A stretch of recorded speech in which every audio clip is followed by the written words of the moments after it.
Christians, good evening. Hope you're having a good Monday night. I trust that your day went well. I'm going to get into the book of Galatians, continuing the series on Galatians chapter 5, the exposition. And we've covered a lot of ground. We've covered a lot of ground over time, and it has been a very productive discussion that we've been having. And what I intend to do tonight is to continue with the theme on the works of the flesh. The works of the flesh. Now, Paul lists these works out in Galatians 5 and admonishes us that those who practice these works of the flesh are not to inherit the kingdom of God, which means this is something of significance in terms of demanding our attention. Now,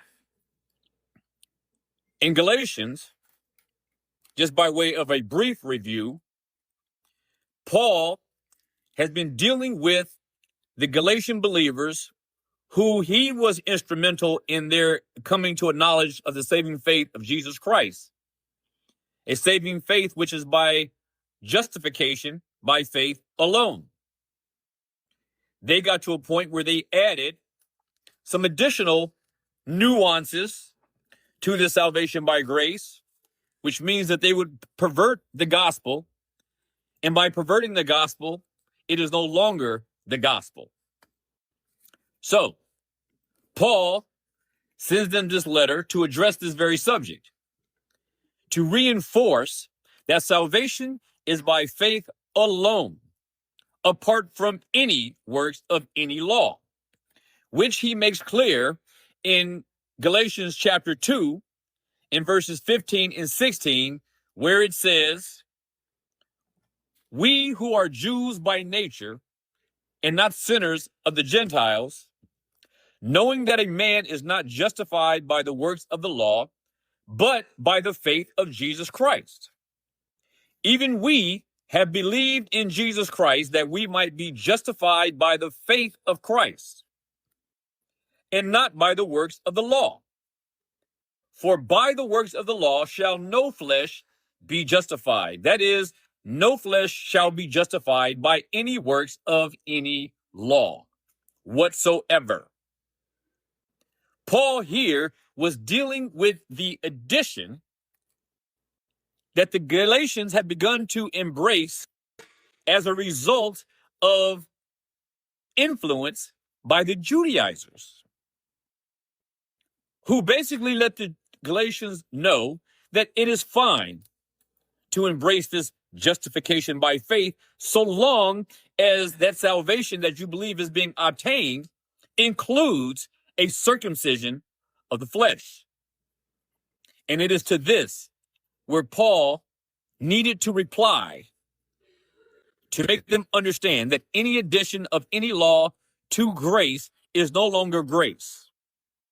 And if they embrace it as such, they have fallen from grace because they have frustrated the grace of God as is spelled out in Galatians chapter 2, verse 20. But as we went through this passage, or the book of Galatians, we come to Galatians 5. We left off dealing with and spent several days on dealing with the issues and of defining what the works of the flesh are, that if anyone who continues to practice these works will not inherit the kingdom of God, implying that those who practice these things are not saved people. The operative word is practice. They live by these things. They live a life of apart from conviction regarding these sins, and therefore perpetuate them in their everyday life as a matter of lifestyle. Now, in chapter 5, in verse 18, Paul says, But if you be led of the Spirit, contrary to not being led by the Spirit, you are not under the law. If you are led by the Spirit, you are not under the law. This is a major statement, which should be a death blow to anybody who calls himself a so-called Torah keeper or a law keeper. Because by saying that you keep the law and that law keeping is necessary for your salvation, then Paul makes it very clear that if this is the case for you, then you are not being led of the Spirit. There cannot be there's no possibility of being led by the Spirit and keeping the law and being justified by faith. It is one or the other. You are justified by keeping the law, or you are justified by faith. And only those who are justified by faith are able to be reconciled to God because they are led by the Spirit. And so if you're a lawkeeper, you are not being led of the Spirit. Paul makes that clear. So the only way around this is to either relent from the foolish idea that you can be saved by grace and through keeping the law, or you have to acknowledge that salvation for you will not come by way of grace or by faith, but that you are going to try to stand before God in your own quote unquote obedience, which I already know this is something that all who attempt to do have and will continue to fail at doing. It is an out and out impossibility. And so Christians need to understand that salvation is only by way of grace through faith, not of yourselves, it being a gift of God. Now, to get into the text for tonight, we covered all of the works of the flesh. Paul outlines them in Galatians 5:19, where he says this: "Now the works of the flesh are manifest, which are these: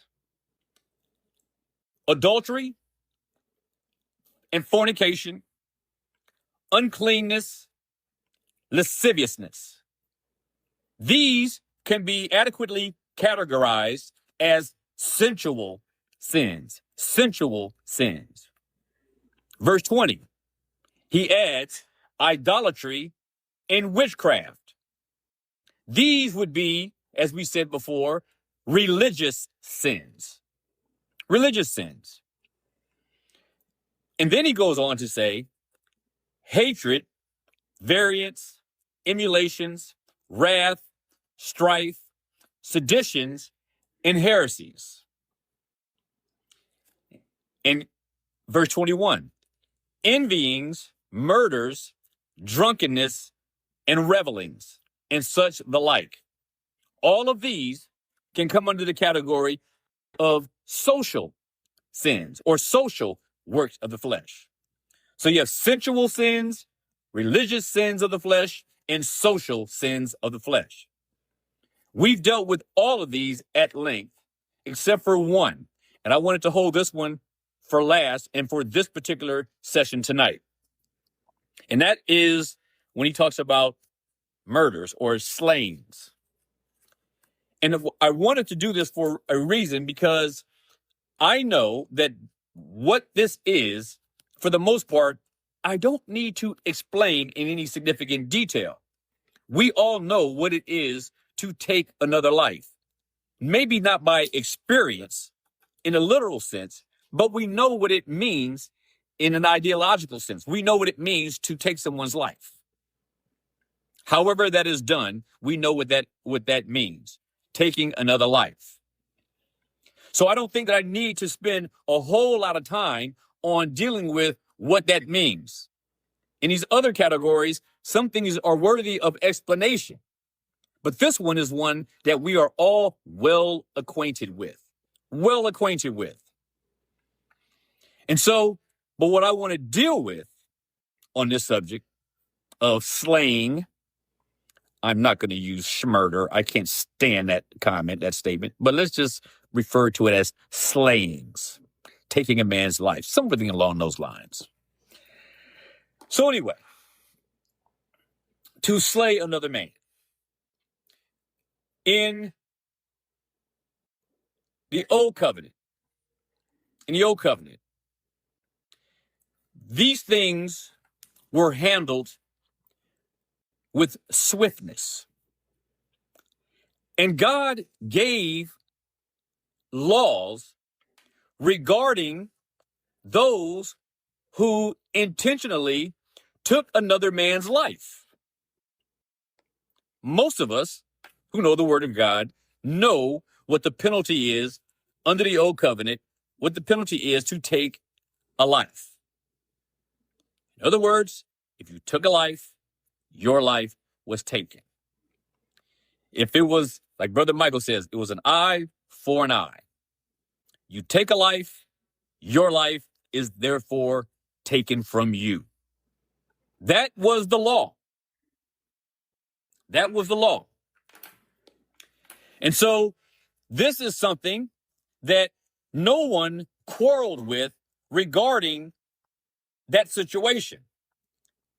You took someone's life, you committed a capital crime. If you premeditated taking someone else's life, this was a capital offense, and it was resulting in your condemnation mortally. But now, we need to discuss another type. There's another type of slaying. And it was an accidental slaying. In our day and time, we call it manslaughter. Back then, they called it manslayer. Manslayer, manslaughter, we're talking about the same things. But the whole idea behind this from a legal standpoint is that this was an unintentional slaying. An unintentional slaying. Now, there's something unique about this particular circumstance.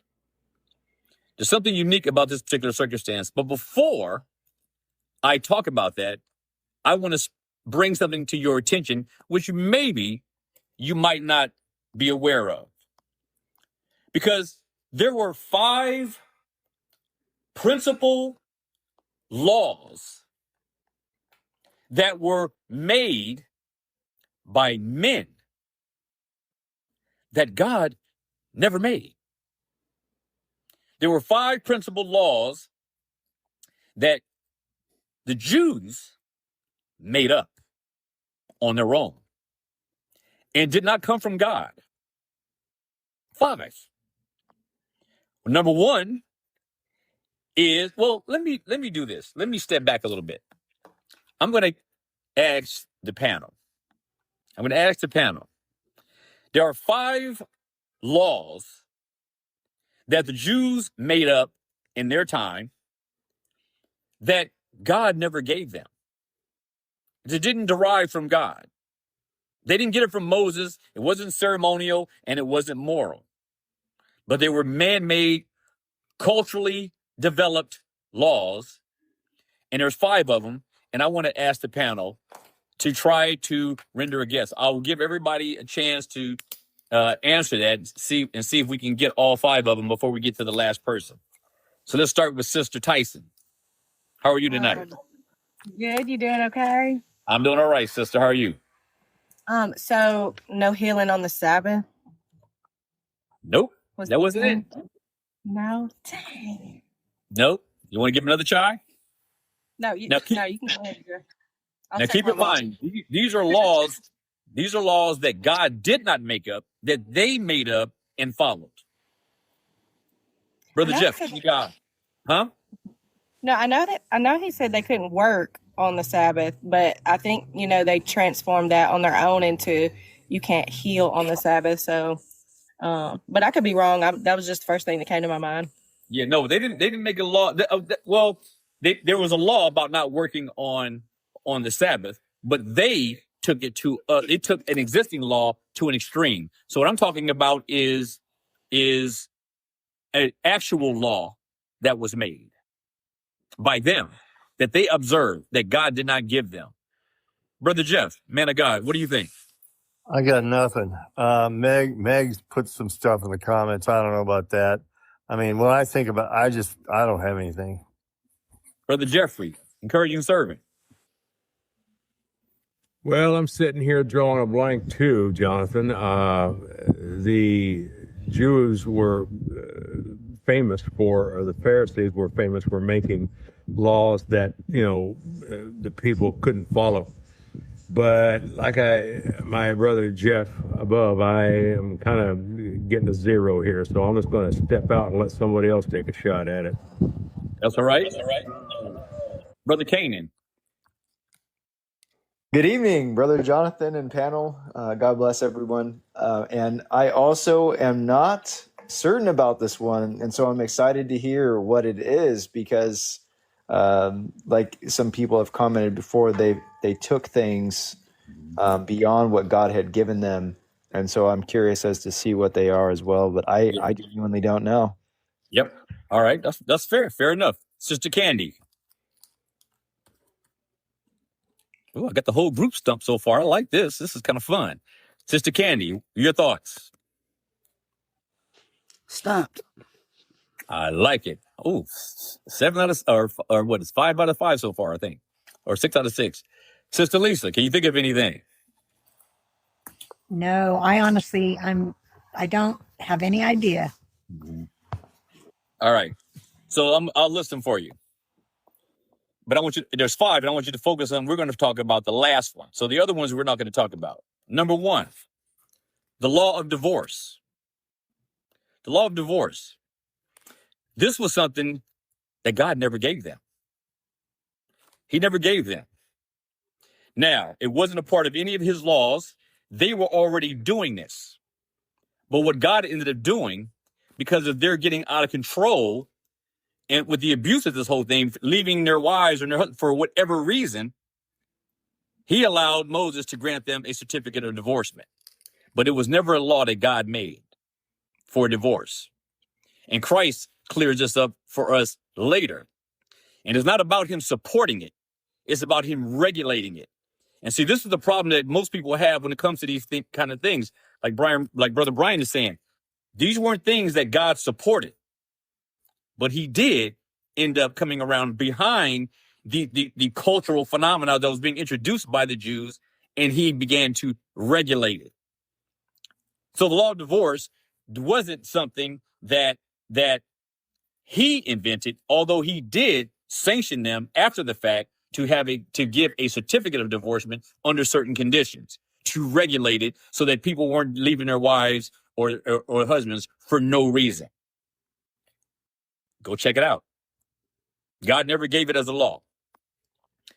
Number 2, this is going to be a hot one because God never gave a law for this. However, he did introduce law to regulate it, and that is the law of slavery. The law of slavery. God never issued a law of slavery. Never. And I know that there's a lot of people, even people that look like me, that like to make this case. But God never gave law about it, and God never sanctioned it. What he did, he regulated it. He came along and he regulated, just like he told them that you cannot teach them or treat them poorly. You could not bring them back and abuse them. And slaves then, under God, he is the one who implemented guidelines for slaves, giving them rights. That's another subject for another day. God never instituted a law of slavery. Nowhere does he do this. Prove me wrong. Go check it out. Here's another one. Polygamy. Polygamy was rampant under the old covenant.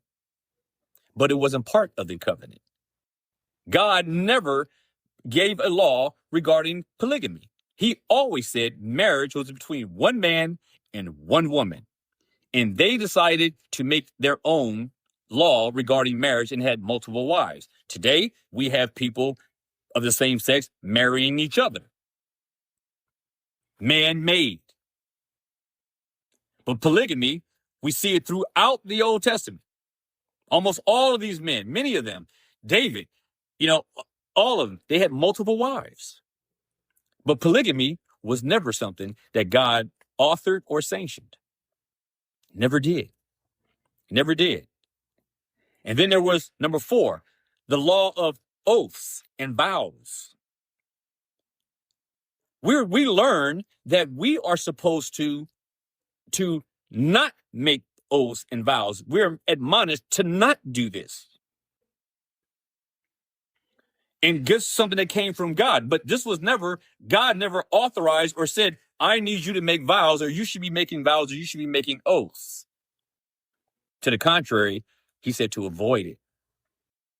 And part of the reason for this is that you cannot be assured of accomplishing anything because providence is not in your control. Only God is sovereignly in control over providence. So now I know that many people are probably going to be thinking, I need to go check this out. And that's what this is all about. But I want to deal with the last one, number 5, because it is about this subject that we're talking about tonight. The unintentional slaying of another man. So in the old covenant, if a person accidentally slew another man, then under Jewish man-made law, a family member could go after the person who committed the slaying, even though it was unintentional, and take their life. This was sanctioned by the Jewish community. This was in their custom. This was in their culture. And this is something that they did as a matter of law under their own system. They made this law up that a family member can go and slay or be an avenger of the soul who was slain, even though it was unintentional. God never made that law. There's nothing that Moses received from God that gave them this law, that they can go do this. There was nothing. But like in all the other instances, God, dealing with wicked men who seek about to establish a law to themselves, as always, and as we even do to this very day, what God did was regulate this as well. Does anybody want to guess how he regulated the law of the avenger of blood? Anybody? Yeah, I'll take a stab at it. All right, go ahead. Well, they established cities of refuge, sanctuary cities.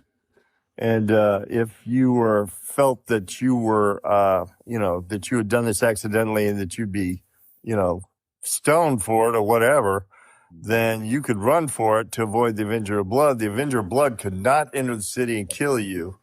And you had to stay there until the death of the current high priest. That's right. That's exactly what happened. God instituted cities of refuge. He instituted the cities of refuge in order to deal with this, with these sprees. I wouldn't say a spree, but to thwart the ability of family members to avenge the blood of their relatives who were slain or cut down accidentally. They offered no mercy for even accidental killings. They didn't do that.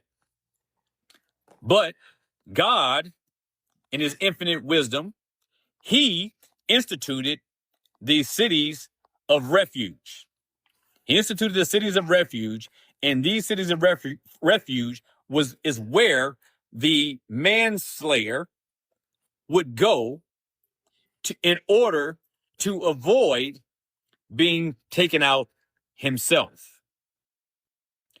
To give you some background, I want to turn to the book of Numbers, the book of Numbers, chapter 35.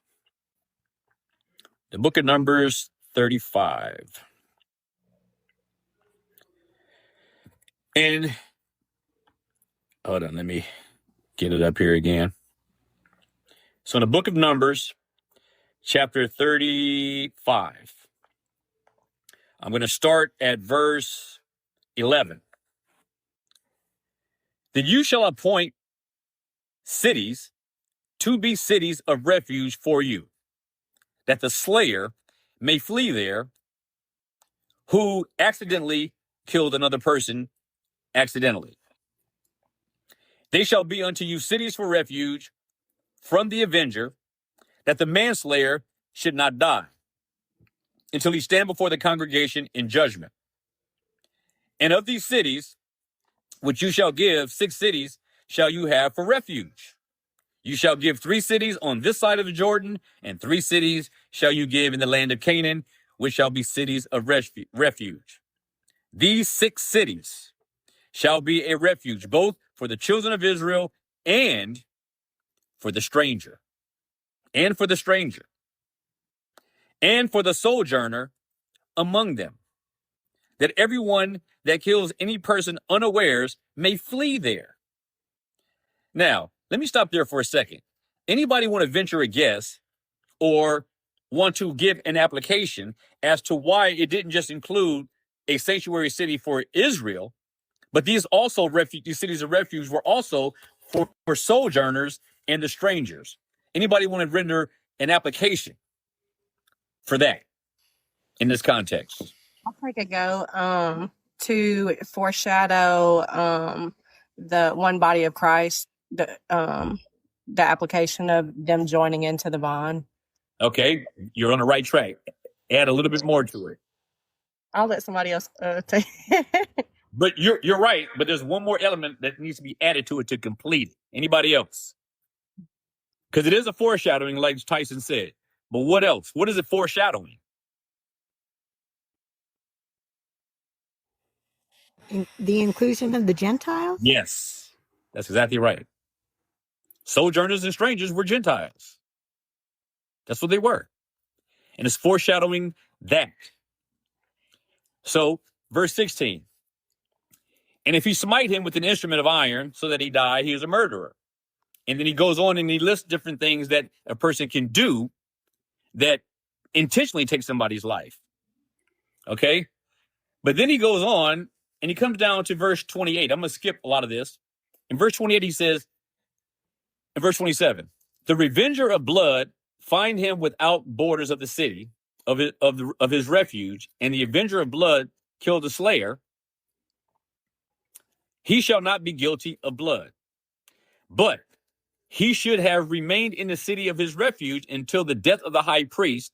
But after the death of the high priest, the slayer shall return to the land of his possession. So here's where we're going to go. I'm going to try to paraphrase instead of reading the whole chapter. So here's the thing. There was no law to protect those who committed manslaughter. And the Jews of the Old Covenant, they manufactured their own law, allowing any family member to slay anyone who took the life of one of their relatives, even though it was unintentional. It wasn't on purpose or premeditated. So God gave them 6 cities of refuge. And these 6 cities of refuge were instituted by God in order to preserve life and to prevent what is it when you don't give justice? What's the expression? In other words, to make sure that a person actually received justice. And in that time, it was the eye for an eye, tooth for a tooth situation. You cannot have somebody taking another person's life for taking another life that they didn't intend to take. It was an accident. If an axe handle flies off and hits a guy in the head and he dies, this was an accident. This wasn't intentional. So six refuge cities were set up so that the man who did this act of manslaughter could flee. He could flee there.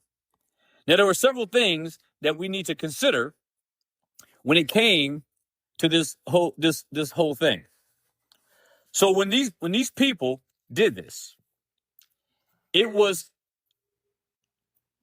necessary for them to go immediately. It was necessary for them to go immediately. Now, when these were made, they were made with a specific design and purpose. Does anybody have an idea what the specific design and purpose was for these cities of refuge and for getting there? Anybody have an idea? Anybody? I'll even take an idea. No? All right. Ask your question again. Restate Go your ahead, Candy. Go question. ahead. Well, restate your question first.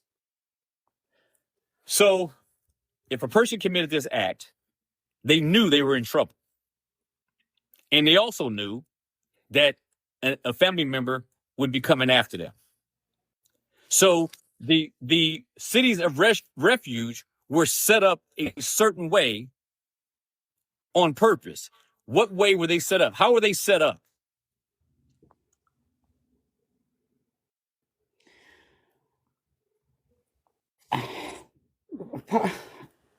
I don't know. Go ahead, tell me, because I was thinking it No, was well, more I'll like jump kind in of here. I think they were placed. following again. I'm just going to take a wild ass guess. I think they were placed equidistant in the land so that no place was too far from anybody who might commit such an act. That's one. Anything else? Geographic. Anything else? Close proximity. That's one. Yeah, What else? Anything else? Anybody? Here's one thing. So they had to be geographically close. So that's absolutely correct. Here's the other thing. They had to have really good accessibility. Accessibility. And so they were spread out so that there was one always close. But they had to make sure that the pathway to get there was clear. The pathway to get there was clear. You guys may remember last week when we talked about Isaiah 40, verse 4, where Isaiah says, every valley shall be exalted. Every mountain and hill shall be made low. And the crooked paths shall be made straight, and the rough places shall be made plain. Do we remember what that meant? Anybody? Yeah, I was making it. Go ahead, The Lisa. valleys were, oh, sorry, Jeff. The valleys were those poor in spirit, and the Lord would raise them up. And those on the mountain, those were the prideful. They will be brought low. So we were all on equal footing, straight. The crooked paths would be made straight. Right. And the rough places, plain. So that means that the road will be smoothed out, and the road will be straightened, and the road will be made level, so that the pathway is clear to the Lord ultimately, which is what we're talking about. So here, when we talk about the roads to the cities of refuge, we're talking about the same exact thing. The same thing. The road has to be clear. So when we talk about accessibility and nearness, let's take nearness for example. How is nearness relevant to our understanding about our salvation now? Nearness to the city of refuge. Anybody? What significance does